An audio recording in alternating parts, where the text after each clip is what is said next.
साथियों, 5 अगस्त को प्रिय प्रधानमंत्री श्री नरेंद्र मोदी जी राम जन्मभूमि परिसर में राम मंदिर के भव्य शिलान्यास के लिए जा रहे हैं। सबको बधाई।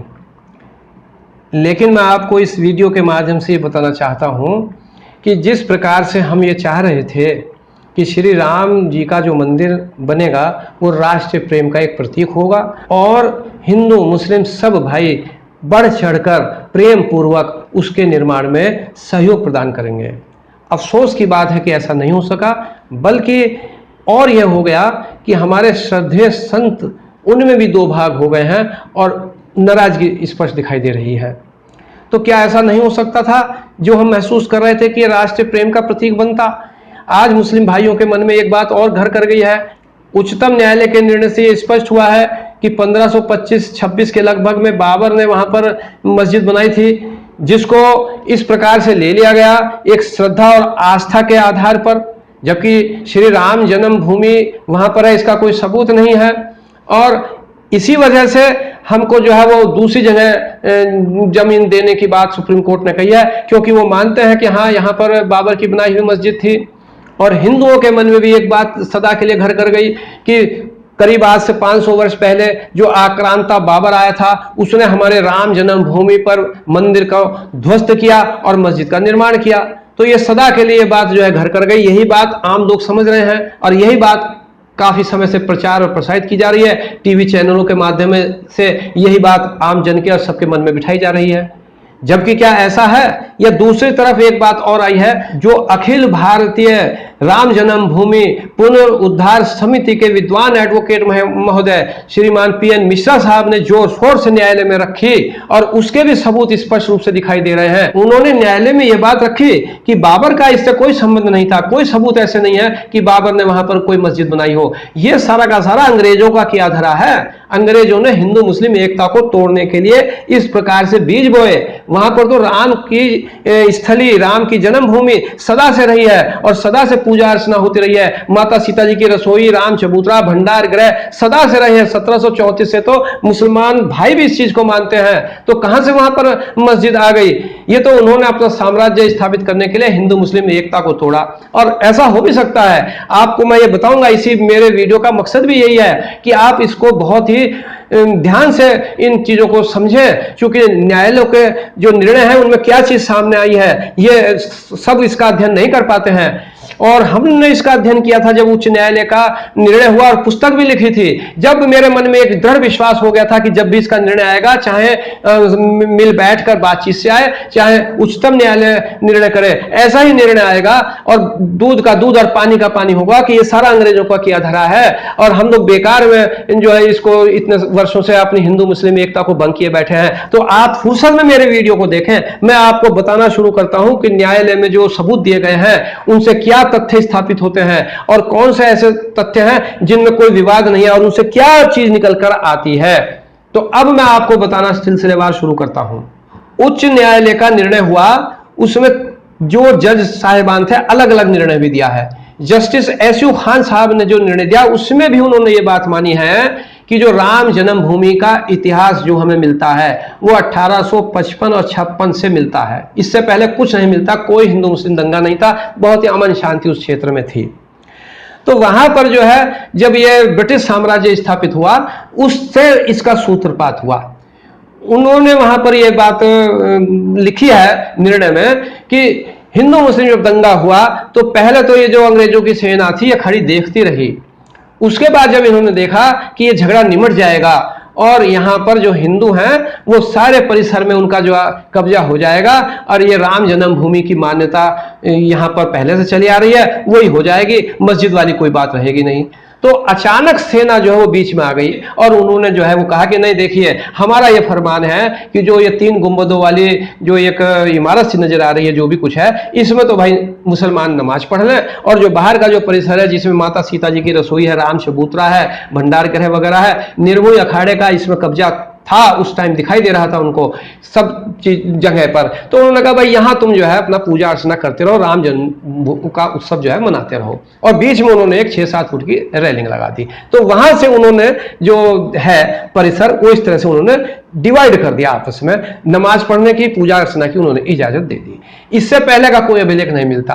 अब न्यायालय में ये मुकदमा जो इसका पहला कब आया और न्यायालय के अभिलेख क्या कहते हैं, इसका उन्होंने लिखा है कि 1885 में निर्मोही अखाड़े के महंत, श्री राम जन्मभूमि के महंत, उन्होंने एक मुकदमा जो अंग्रेजों के सेक्रेटरी थे उसके विरुद्ध दाखिल किया।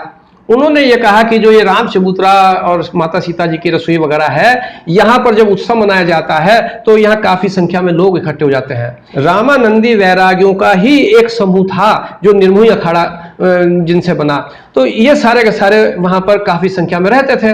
तो बरसात में और गर्मी में, सर्दी में दिक्कत आती थी, तो उन्होंने छत डालने के लिए अनुमति मांगी।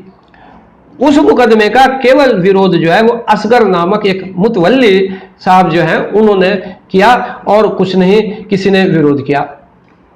अंग्रेजों ने परमिशन उनको नहीं दी, लेकिन ये उन्होंने मान लिया कि हाँ यहाँ पर राम चबूतरा है, आप पूजा अर्चना कीजिए, राम जी की जन्मस्थली है। यहां तक उन्होंने लिखा कि यह स्पष्ट दिखाई दे रहा है कि यह राम जी की जन्मस्थली। और आगे बात को बढ़ाते हुए बाबर वाली, वो उसमें लिखा कि एक आक्रांता था और उसने इस प्रकार से जो है तोड़ा और बाबर ने ये सब किया, ऐसा लगता है ये है वो है, कोई सबूत नहीं थे। अपने निर्णय में उसी चीज को आगे बढ़ाना शुरू कर दिया कि जिससे ये लगने लगे कि भाई बाबर ने कोई 400-500 वर्ष पहले यहाँ कोई मस्जिद बना ली थी। तो ये उन्होंने अपने निर्णय में इस चीज को बढ़ाया और लिखा। पहले कोई अभिलेख इस तरह का नहीं मिलता है। अब इसके बाद जो दूसरा हल्का जो दंगा हुआ हिंदू मुस्लिम भाइयों के बीच में, वो 1934 में हुआ है, जिसमें जो 3 गुंबद वाली इमारत थी उसको क्षति पहुंची और फिर अंग्रेज आके खड़े हो गए। कोई ज्यादा विरोध नहीं था वहां पे। अंग्रेजों ने इसको फिर जो है वो रोक दिया और कहा कि नहीं नहीं ऐसा नहीं, या नमाज पढ़ने की या मुस्लिम भाइयों को जो है अपना कार्य करने की इजाजत जो है हमारी तरफ से है, और उसका जो है वो मरम्मत वगैरह कराई जो क्षति हो गई थी, और हिंदुओं पर जुर्माना भी लगा दिया। उसके बाद भी आप ये समझिए कि यह स्पष्ट हो रहा है, जो जस्टिस एसयू खान साहब ने अपने निर्णय में भी लिखा है कि नियमित नमाज वहां पर नहीं होती थी। वो तो एक अंग्रेजों का एक फरमान था जिसकी वजह से वो वहां पर उस झगड़े को समाप्त होने देना नहीं चाहते थे तत्समय। अब इसके बाद फिर क्या हुआ कि जब अंग्रेजों का शासन समाप्त हो गया, और अंग्रेजों का शासन समाप्त होने के बाद 22-23 दिसंबर 1949 को रात्रि में करीब 50-60 संत पवित्र सरजू नदी में स्नान करके श्री राम लला जी की राम चबूतरे पे रखी हुई प्रतिमा को अंदर श्रद्धा पूर्वक अपने सिर पर रखते हुए ले गए। ताला खोल के 3 गुंबदों वाली इमारत में बीच के गुंबद के नीचे उसकी स्थापना कर दी। भजन कीर्तन करने लगे। किसी का कोई विशेष विरोध नहीं था उस समय, लेकिन एफआईआर कर दी गई। और उसके बाद क्या हुआ कि 29 दिसंबर को उस संपत्ति को अपर नगर मजिस्ट्रेट अयोध्या के द्वारा अपने आदेश से सरकारी अभिरक्षा में ले लिया गया, कुर्क कर दी गई। 1 फरवरी 1949 को रिसीवर नियुक्त कर दिया गया प्रियादत्त राम, और कह दिया गया कि अब यह सरकारी अभिरक्षा में रहेगी, जबकि कोई ऐसा विरोध मुस्लिम भाइयों की तरफ से नहीं था। तो सारा का सारा परिसर जो है वो निर्मोही अखाड़े वालों की अभिरक्षा में आ गया था, और बीच वाले गुंबद के नीचे श्री राम लला जी की मूर्ति भी विराजमान हो गई थी। जो कुर्क करने पर जो चल अचल संपत्ति कुर्क की गई, वो अचल संपत्ति में तो पूरा परिसर कुर्क कर दिया गया, और चल संपत्ति में जो संपत्ति निकली वो सारी के सारे निर्मोही अखाड़े वालों की वो संपत्ति थी जो पूजा अर्चना में उपयोग में लाई जाती थी। कोई अन्य ऐसी संपत्ति नहीं पाई गई। तो ये सारी स्थिति यहाँ तक स्पष्ट हो गई। अब इसके बाद हमारा जो सबसे पहला मुकदमा दाखिल हुआ हिंदुओं की तरफ से, वो वाद संख्या 1 एडवोकेट श्री गोपाल सिंह विशारद महोदय ने दाखिल किया दीवानी न्यायालय में, और उन्होंने उस मुकदमे में यह बात न्यायालय के सामने रखी कि मेरा पूजा का अधिकार है, मैं यहाँ वर्षों से पूजा करता चला रहा हूँ। इस प्रकार से जो सरकारी अभिरक्षा में ये सारा परिसर ले लिया गया और हमें अंदर पूजा करने की इजाज़त नहीं है, ये गलत है, हमारे अधिकार को जो है बहाल किया जाए, हम पूजा अर्चना करना चाहते हैं। न्यायालय ने उनकी बात को माना। मुस्लिम भाई 4-5 जो अयोध्या के थे, केवल वही थोड़ा सा प्रतिवाद करते थे, उनको भी सुना न्यायालय ने, और उसके बाद उन्होंने सब बातें समझते हुए और न्याय का आदेश कर दिया कि नहीं, पूजा अर्चना की इनको इजाजत है। और बाद में अंदर परिसर में श्री राम लला जी की जो प्रतिमा थी, बाहर जो ताला लगा रहता था, उसको खोल के जाकर भी 2 वक्त पूजा अर्चना करने की अनुमति भी दी गई। तो ये स्थिति यहाँ तक कोई स्पष्ट हो गई। अब इधर मुकदमा जो धारा 145 दंड प्रक्रिया संहिता का था, कार्यकारी मजिस्ट्रेट के यहाँ चलता है, और उसमें कब्जे का देखा जाता है कि किसका कब्जा है। तो उसमें तारीखों पे तारीख होती रही, ज़्यादा विरोध था नहीं, समय बीतता रहा। जब नहीं मुकदमा वहाँ से तय हुआ तो 17 दिसंबर 1959 को महंत जी जो निर्मोही अखाड़े के थे, उन्होंने वाद दीवानी न्यायालय में दाखिल कर दिया। उन्होंने उसमें अपना ये आधार बताया कि हम तो यहाँ वर्षों से, सदियों से राम जन्मभूमि का प्रबंध करते चले आ रहे हैं, राम लला जी की प्रतिमा का प्रबंध करते हैं, हमारे पुजारी पूजा अर्चना करते हैं। तो ये उन्होंने शैबियट स्तर से दाखिल किया। शैबियट उसी को कहते हैं जो मंदिर की, भगवान जी की प्रतिमा की पूजा अर्चना के लिए पुजारी नियुक्त करते हैं, प्रबंध करते हैं, संत महात्मा भक्त आते हैं, उनके रहने ठहरने की, प्रसाद की, फूल मालों की, सबकी व्यवस्था करते हैं। तो उन्होंने कहा तो भगवान जी का, राम जी की जन्मस्थली है, और हम तो सदियों से यहाँ पर हमारे निर्मोही अखाड़े और रामानंदी वैरागी जो है ऐसा प्रबंध करते चले आ रहे हैं। तो बिल्कुल उन्होंने सही आधार लेकर ये मुकदमा दाखिल किया था। जब ये मुकदमा दाखिल किया तो 4-5 मुस्लिम भाई इसमें प्रतिवाद करते थे, लेकिन जैसा न्यायालय में होता है, तारीखों पे तारीख चलता रहा। अब इसके बाद 1961 में उत्तर प्रदेश केंद्रीय सुन्नी वक्फ बोर्ड के द्वारा जो अयोध्या के 4-5 मुसलमान भाई प्रतिवाद करते थे, उन सब के साथ मिलकर 18 दिसंबर 1961 को एक वाद संख्या 4 जो है वो दाखिल कर दिया गया। इसमें जो उन्होंने ये बात कही, वो ये बात आई है पहली बार कि बाबर ने यहाँ पर 433 वर्ष पूर्व मस्जिद बनाई थी, और हमारा अधिकार है, हमारा जो है वो एडवर्स पोजेशन से भी कब्जा है, इसमें हमारा जो है अधिकार वो बहाल किया जाए, और इस सारे परिसर को मस्जिद मानते हुए हमको दिया जाए।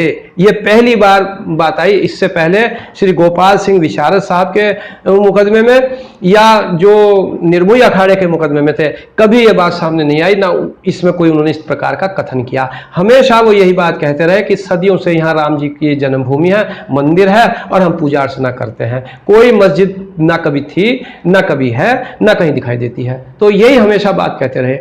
अब जब ये बात 1961 में सुन्नी वक्फ बोर्ड वाला जो मुकदमा था, वाद संख्या 4, इसमें कही गई ये बात। अब इसके बाद क्या हुआ कि अचानक एक एडवोकेट महोदय सामने आ गए, जो ना तो पक्षकार थे, ना किसी प्रकार के एडवोकेट थे। उन्होंने एक प्रार्थना पत्र निचली अदालत में ये दे दिया कि साहब इस परिसर का ताला खोल दिया जाए, जहां पर श्री राम लला जी की मूर्ति विराजमान है, हम अंदर जाके पूजा करेंगे। जब ये प्रार्थना पत्र दिया तो मूल पत्रावली जो है वो उच्च न्यायालय लखनऊ बेंच गई हुई थी। रिसीवर का एक मामला था, इसी से संबंधित था, उसमें वो तलब की गई थी। तो पत्रावली सामने नहीं थी, ना वो पक्षकार थे, तो वो दरख्वास्त खारिज हो गई। यही न्यायालय की प्रक्रिया है। उन्होंने उसका अपील रिवीजन जिला जज फैजाबाद की अदालत में कर दिया, और पक्षकार जो थे वो केवल डीएम और एसएसपी फैजाबाद थे। उसके अंदर जो मोहम्मद हाशिम अंसारी शुरू से मामला लड़ रहे थे, वो भी पक्षकार नहीं थे। जब उन्हें पता लगा तो वहां पर गए, उन्होंने प्रार्थना पत्र दिया, जिला जज महोदय ने प्रार्थना पत्र खारिज कर दिया। डीएम और एसपी फैजाबाद को बुलाया, उनसे पूछताछ करी कि भाई कोई परेशानी तो नहीं है, ताला खुलवा दे। उनका खुलवा दीजिए, ताला खुल गया। इस प्रकार से ये ताला खुला, और इससे कोई फायदा नहीं हुआ। जैसे ही ताला खुला, तुरंत ही जो उच्च न्यायालय की लखनऊ बेंच है, उन्होंने वो आदेश निरस्त कर दिया, यथास्थिति बहाल करी, जब राजीव गांधी जी प्रधानमंत्री थे और कांग्रेस की सरकार थी।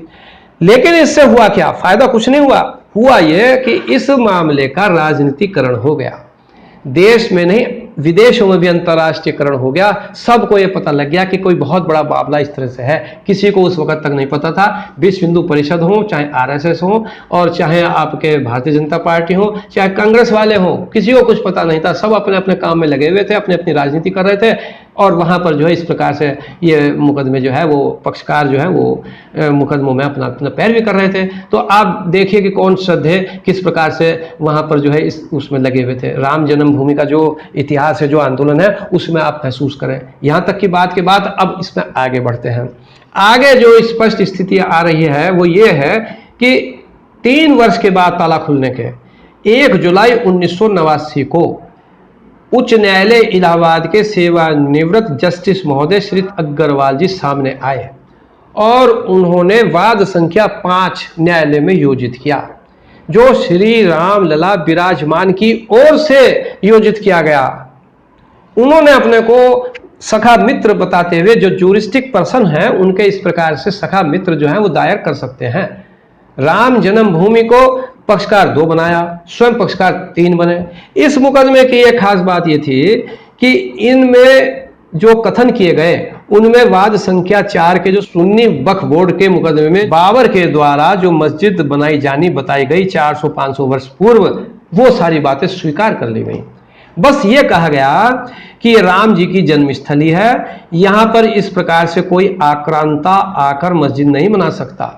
ये मुकदमा आगे चलता चला गया और इस मुकदमे के दायर होने के बाद जब इसका अंतर्राष्ट्रीय राष्ट्रीयकरण हो गया, तब आप स्मरण कीजिए कि 6 दिसंबर 1992 की जो घटना हुई, वो हमारे जो कार सेवक थे उनमें इतना आक्रोश पैदा कर दिया गया कि उनको ये बताया गया कि वहां पर परिसर में बाबर के द्वारा जो मस्जिद बनाई गई थी उसका कोई ढांचा 3 गुंबदों वाला है। तो आक्रोश स्वतः उनमें पैदा हुआ और उन्होंने जाके उस सबको बिस्मार कर दिया।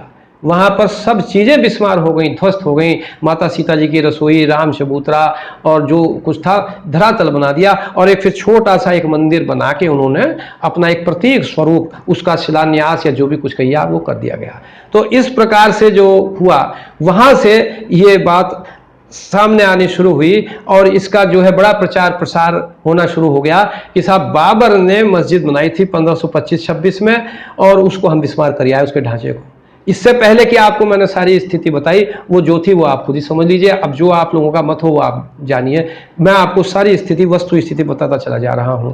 अब इसके बाद जैसा ही ये हुआ 6 दिसंबर 1992 को अनेकों जो है धर्माचार्य, संत, महात्मा, समिति वाले आ गए और उन्होंने भी पक्षकार बनने के आवेदन दिए, लेकिन वो बहुत सारे आवेदन जो है नामंजूर कर दिए न्यायालय ने। और उत्तर प्रदेश सरकार ने तो स्पष्ट ये बात कही कि हमें इस संपत्ति में कोई इंटरेस्ट नहीं है, जो पक्षकार चाहें जैसा चाहें आप उनकी बात सुनिए और अपना निर्णय कर दीजिए।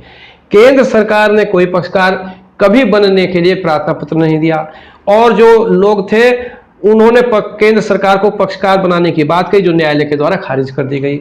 इसमें एक और दिलचस्प बात है इसके बाद कि 1992 की घटना के करीब 3 वर्ष के बाद 9 अक्टूबर 1995 को राम जन्मभूमि न्यास के मैनेजिंग डायरेक्टर साहब श्रीमान अशोक सिंघल साहब ने एक प्रार्थना पत्र न्यायालय में दिया।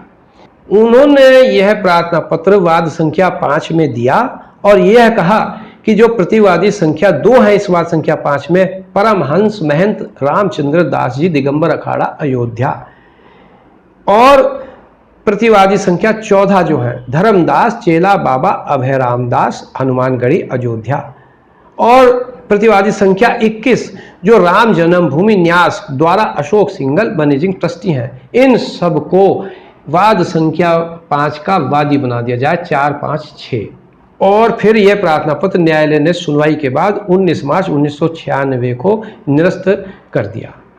अब इसके बाद फिर यह मुकदमा आगे बढ़ता चला गया और इसका जो मेन जो बात थी उच्च न्यायालय के समक्ष वो यही थी कि यह देखा जाए कि इसको बाबर ने 1525-26 में बनाया, इसके क्या सबूत हैं, क्योंकि यही एक विवादित बिंदु बहुत बड़ा था। यही बात जो है सब वाद संख्या 4 में और वाद संख्या 5 में कही जा रही थी। तो जब न्यायालय ने इस बात की छानबीन प्रारंभ की सबूतों के आधार पर जो मुस्लिम भाइयों ने दिए थे, तब ये पाया कि कोई सबूत नहीं है सिवाय शिलापट बताए जाते हैं जो 3 गुंबदों वाली इमारत में लगे हुए थे, और उनमें जो इबारत लिखी हुई थी उस इबारत से ये पता चलता है कि बाबर ने 1525-26 में मीर बांकी के माध्यम से यहाँ पर मस्जिद बनाई थी, जो वक्फ कर दी गई थी, बाबरी मस्जिद कहलाती थी।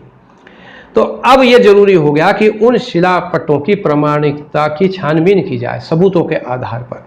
जब इसकी छानबीन की गई तो यह पाया गया कि वह शिलापट प्रमाणित नहीं हैं, संभवतः फर्जी हैं। इन सब का उल्लेख जो है माननीय उच्च न्यायालय ने और उच्चतम न्यायालय ने अपने निर्णयों में किया है। इसे आप देखेंगे तो स्पष्ट पाएंगे कि बिल्कुल स्पष्ट शब्दों में उन्होंने यह निर्णय किया, और ये जो विवादित बिंदु बना था ये हिंदू समाज के जो पक्षकार थे उनके पक्ष में तय कर दिया गया कि मुस्लिम पक्षकार ये साबित करने में सफल नहीं हुए कि ये बाबर ने 1525-26 में मीर बाकी के माध्यम से यहाँ कोई मस्जिद बनाई थी। ये बिल्कुल स्पष्ट कर दिया गया।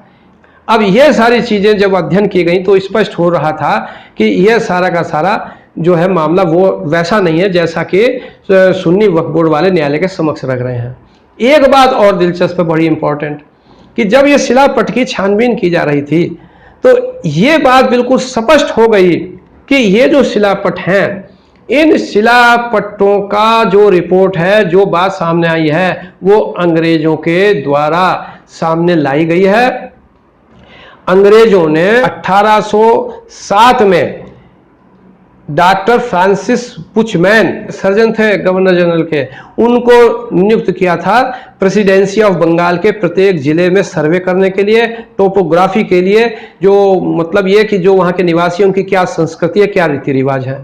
तो 1807 में नियुक्त करने के बाद वो 7 साल तक सर्वे करते रहे। उन्हें ना कोई उर्दू अफगानी की कोई भाषा का ज्ञान था, जैसा कि शिलापट बताते हैं उसमें लिखी हुई थी, कुछ उनको ज्ञान नहीं था, और वो सर्वे करते रहे और पूरा सर्वे कर भी नहीं पाए। अपनी रिपोर्ट उन्होंने ब्रिटिश सरकार को भेज दी, वो रिपोर्ट सामने नहीं आई। उसके बाद क्या हुआ कि द कोर्ट ऑफ डायरेक्टर जो थे अंग्रेजों के जमाने के, उन्होंने एक अनुमति दी रॉबर्ट मॉन्टगोमरी मार्टिन साहब को कि भाई जो डॉक्टर फ्रांसिस बुचमैन ने सर्वे किया था उसे निकाल लो, उसमें क्या चीज थी। जब उन्होंने निकाला, ये बात है 1836-38 इसके बाद की, तब उन्होंने ये बात कहनी शुरू करी कि अरे ये तो डॉक्टर फ्रांसिस बुचमैन साहब ने जो है ये बताया कि ये तो बाबर ने बनाई थी मस्जिद, उन्होंने अपनी रिपोर्ट में लिखा और शिलापट बताते हैं वो। ये बात जो है उच्च न्यायालय के और उच्चतम न्यायालय के निर्णय में बिल्कुल स्पष्ट रूप से लिखी गई है। तो अब क्या रूपरेखा बन रही है आप देख रहे हैं। अगर संक्षेप में इसको अब जो है वो एक कहना चाहिए कि समराइज किया जाए तो रूपरेखा बनती है कि 1836-38 के बाद ये सामने आए शिलापट, जिनके आधार पर यह कहा जाता है कि बाबर ने यहाँ पर जो राम जन्मभूमि की जो परिसर है यहाँ पर कोई मस्जिद बनाई थी, जो बाबरी मस्जिद के नाम से जिसको प्रसिद्ध किया गया। और उसके बाद हिंदू मुस्लिम एकता टूटी, 1855-56 में हिंदू मुस्लिम दंगे हुए और साम्राज्य जो है इन्होंने अपना स्थापित कर लिया अंग्रेजों ने वहां पर। तो आप ये बताएं संक्षेप में देखा जाए तो यही एक कहानी बिल्कुल स्पष्ट रूप से नजर आ रही है। उच्चतम न्यायालय ने भी इन्हीं चीजों को माना है। पैरा नंबर 66 पढ़िए उच्चतम न्यायालय का जो निर्णय है, उसमें लिखते हैं उच्चतम न्यायालय कि the high court entered into the controversy surrounding the authenticity of the inscriptions on the basis of the hypothesis that the inscriptions were the sole basis for asserting that the mosque had been constructed by Babur. Justice Agarwal came to the conclusion that the inscriptions were not authentic and hence a finding that the mosque was constructed by or at the behest of Babur in 1528 AD could not be arrived at. यह लिखा है उच्चतम न्यायालय ने अपने निर्णय में। अब बड़ी एक दिलचस्प बात हुई है और बड़ी अजीब, यहीं से सारा केस घूम रहा है कि पैरा नंबर 67 में उच्चतम न्यायालय अपने निर्णय में लिखते हैं, पहले वही आप सुन लीजिए। The basic issue however is whether it was necessary for the high court to enter into this thicket on the basis of the pleadings of the parties. जो ये बाबर ने बनाई, कब बनाई, क्या इस मामले को देखना जरूरी था उच्च न्यायालय के लिए।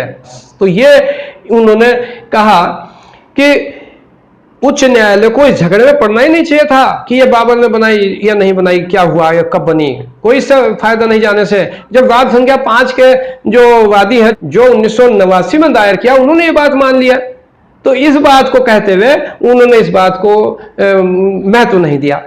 और मजे की बात यह है कि ये बात साबित नहीं है कि बाबर ने बनाई, लेकिन फिर भी ये मान लिया गया कि साहब जो है ये बाबर ने बनाई, हम मान लेते हैं, और इसी आधार पर आगे बढ़ा दी बात को। और यही हमारे जो मुस्लिम भाई हैं उनको यही नाराजगी है, और इसी बात को मानते हुए उन्होंने संविधान में जो विशेष अधिकार दिए हैं उनके अनुसार उसका इस्तेमाल करते हुए उनको जो है 5 एकड़ जमीन जो है अयोध्या में देने के निर्देश दे दिए।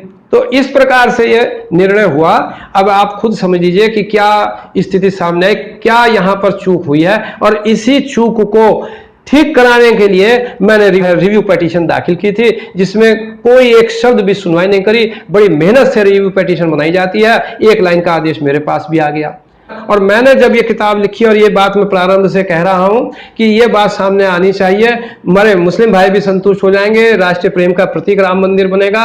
ये तो न्यायालय के बाहर भी झगड़ा निमट सकता है, और उस वक्त भी जब उच्च न्यायालय का निर्णय आया तब भी मोहम्मद हाशिम अंसारी साहब और निर्मोही अखाड़े वाले जो है ये कहते रहे कि ये राजनीतिक लोग सब पीछे हट जाओ, हमारा फैसला हुआ रखा है, हमारे जो प्रधानमंत्री मोदी जी चाहे हमें बुला लें, ये तो हम उनके समक्ष फैसला कर लेंगे। लेकिन किसी ने ध्यान नहीं दिया, टीवी में डिबेट होती रही, और आप ये सब चीजें आप देखिए। अब एक और चीज इसमें दिलचस्प बात है कि जो निर्मोही अखाड़े का जो अधिकार था वो उच्चतम न्यायालय ने समाप्त कर दिया। अब न्यायालय जब कह रहा है तो माननी पड़ती है बात को।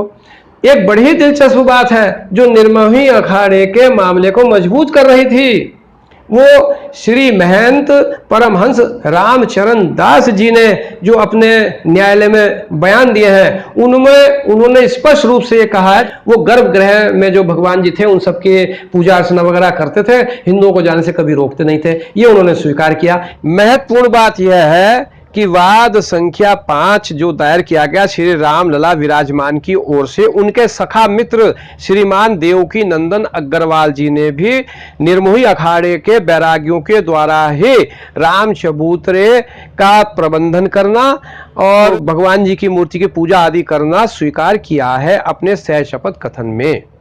तो इन सबको भी देखने के बाद स्पष्ट था कि निर्मोही अखाड़े वाले जो हैं उनका भी एक मजबूत मामला था, लेकिन माननीय उच्चतम न्यायालय ने इन सब मुकदमों को खारिज कर दिया। वाद संख्या 5 का जो मुकदमा था उसको डिक्री कर दिया। और जो न्यायालय है उनके इतिहास में एक बड़ी दिलचस्प बात ये हुई है कि जो छोटा सा एक परिसर है 1500 वर्ग गज का, जिसका ये झगड़ा था, उस परिसर का तो कह दिया गया कि श्री राम लला जी इसके स्वामी हैं, और आजकल में यह भी ज्ञात हुआ है कि उसका बैनामा भी श्री राम लला जी के नाम कर दिया गया। और बाहर का जो सारा परिसर है उसमें जो न्यास गठित करने का उच्चतम न्यायालय ने आदेश दिया था, वो सारा का सारा परिसर की जो जमीन थी 1500 वर्ग गज के बाद, उसका जो बैनामा न्यास के नाम कर दिया गया। तो राम लला जो है वो तो एक बहुत छोटे भूमि के स्वामी हो गए अगर देखा जाए तो।